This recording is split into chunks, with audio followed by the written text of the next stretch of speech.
Hey y'all, welcome into Georgia Sports Central. This week we're going to be talking about the Week 3 recap where Georgia played South Carolina. We're going to be talking about the Week 4 game with Kent State.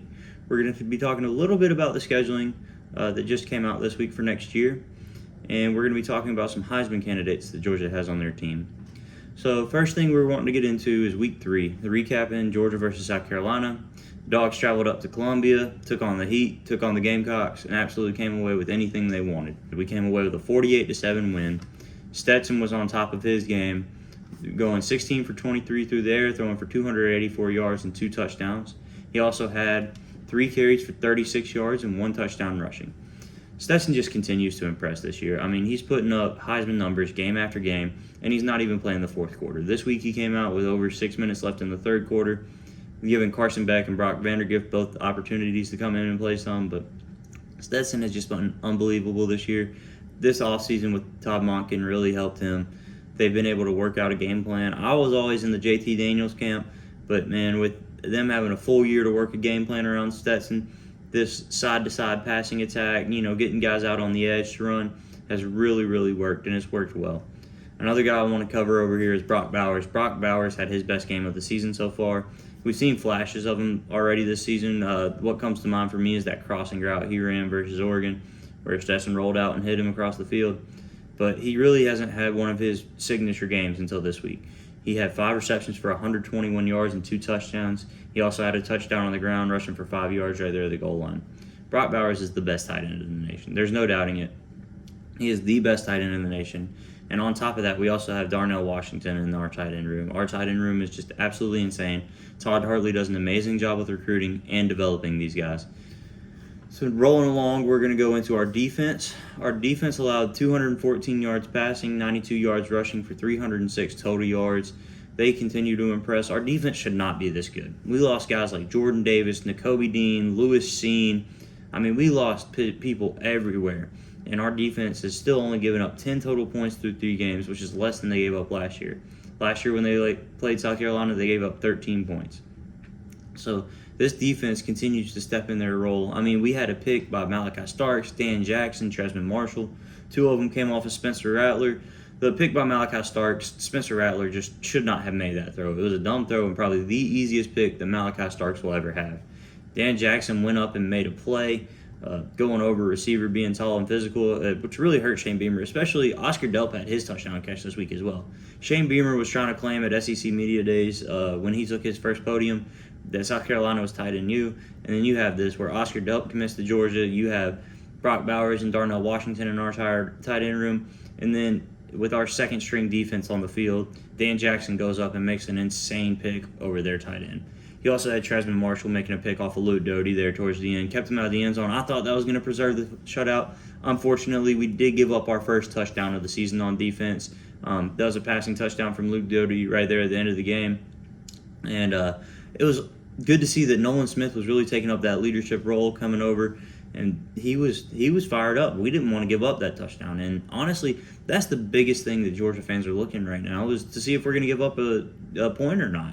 Shutouts have become commonplace in the Kirby Smart era, and when we're playing teams like Samford and Kent State that we got coming up, you just expect it to be a shutout. And when you have a 0-point game going against South Carolina late in the fourth quarter, you expect to shut them out. So it's always a letdown when you don't. But we don't have these days of playing the nickel state and worrying about winning. This is just a completely different era of Georgia football, a golden age in Georgia football, and we need to appreciate it for what it is.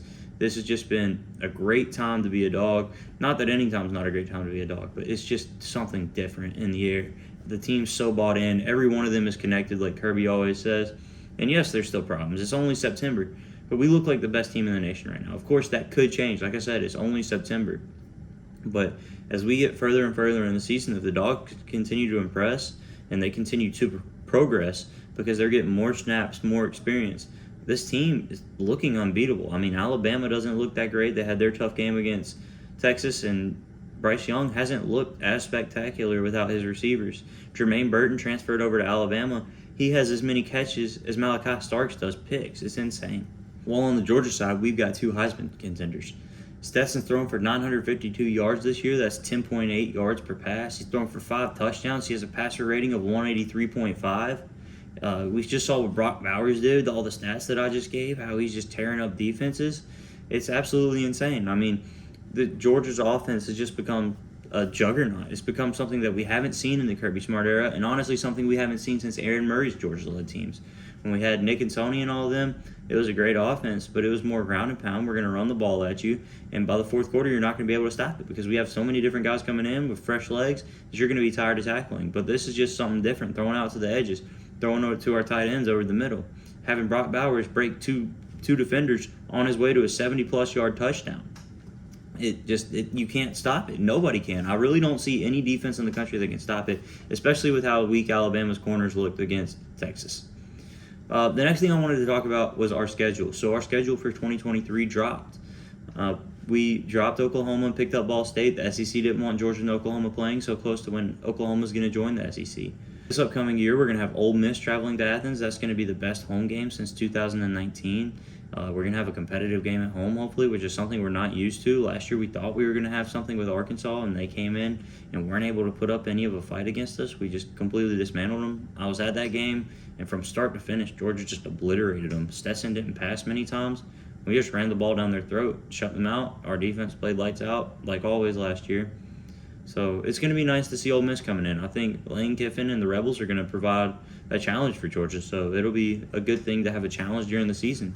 Because other than that, until maybe Tennessee or Florida gets challenged, we're really not going to have that hard of a time with anybody. Next, we wanted to see our Week 4 preview. This game is going to be at 12 o'clock in Athens. It's going to be on SEC+. Every SEC team is required to play one game exclusively streaming per year. This is Georgia's game. They chose Kent State over Stanford, so that should tell you something. Kirby keeps saying all week how good of a team Kent State is. All these lower-level teams are good teams. They have players that maybe weren't academically eligible or maybe didn't get seen enough. But all these teams are good teams. They're college football teams, but nobody's on Georgia's level right now. That's nobody. That includes Alabama. That includes Ohio State. If you put Georgia on a neutral field with anybody in the country today, Georgia would be favored. And that's saying a lot. Kirby has really put this program into the limelight. Look, I'm really expecting UGA's passing game to continue. Stetson's been lights out all year. Hopefully we'll have AD back. We'll see how that goes. We'll see if Arik can get back. I know Arik's had a lot of problems over the last couple of years, but hopefully he can get back with us and make an impact at some point. The defense looks strong as ever. We've got new guys, new faces who have been waiting behind these veterans, who have been learning and taking their time. But then we've also got freshmen like Malachi Starks looking like absolute superstars. This defense is just going to continue to get better. It's going to continue to grow, and I expect it to be even better next year. It's insane what we put on the field every single year, and that's the hallmark of Kirby Smart's teams has been defense. So to have an offense that's clicking like ours is, and to have this defense playing the way it is, it really just puts it all together. Our special teams are always there. Our offensive line is a strength right now. It's impressive to see. I'm going to give a score prediction for this game. I think Georgia's going to win 56-0. I think it's more likely that Georgia wins in a 50 to 60 point shutout than Kent State wins at all. This game is not going to be in doubt from the opening kick to the final whistle. Georgia's going to win it. We could have another 12-minute fourth quarter. We'll just have to wait and see. If Kirby doesn't push the brakes, I think we could definitely win by 60+. Hopefully Carson's going to get some good time. Hopefully Brock will even get some good time.